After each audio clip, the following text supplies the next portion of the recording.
It turns out that we were already monitoring climate change since the 14th century. And guess what? It's all documented in writing and with scientific evidence. An international team of researchers have discovered a cave that contains inscriptions detailing the crippling effects of climate change on a specific region. A team of researchers from the UK and China described finding inscriptions on the walls of the Dayu Cave in the Qingling Mountains of central China that date back, listen to this, 1520 and cover all the way to 1920. That's 400 years. These inscriptions detail the impact of droughts on the society, politics, and economics of the region, and they correlate, and this is the most important part, with geochemical data gleaned from an analysis of the cave's interior. And that for me is the coolest part, because these scientists went down and they used mass spectrometry to find the isotopes and actually try to see a timeline of the droughts by their chemical remains.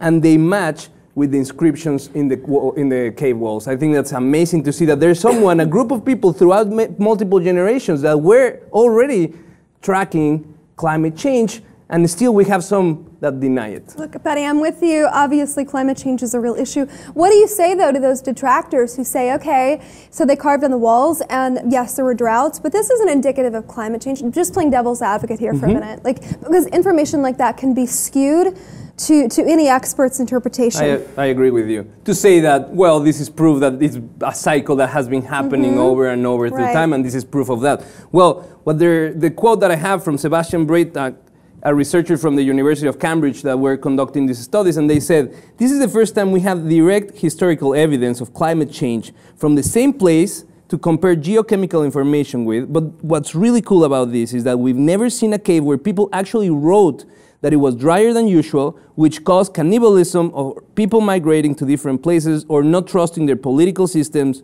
or leaders anymore. That for me was like, what? This is proof, and it's something that we're actually seeing, that climate change have a very, very important role in the life of societies throughout history. And then when resources are scarce, the behavior changes in societies because they don't feel as safe, because they don't know if there will be crops next year. They don't know or water. The fight for water is something very, very real.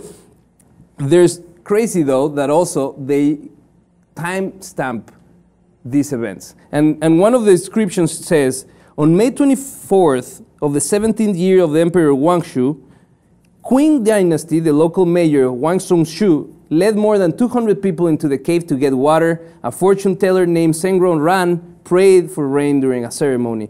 So it's crazy that they are chronicle this struggle that we've had throughout history. This is at least for the last 600 years of droughts. Now, what is scary is that using the same data, they actually did some projections of what it could look like in the same region in 30 years. And they say that the droughts that are coming, and China, we know it, there's a big drought problem in China.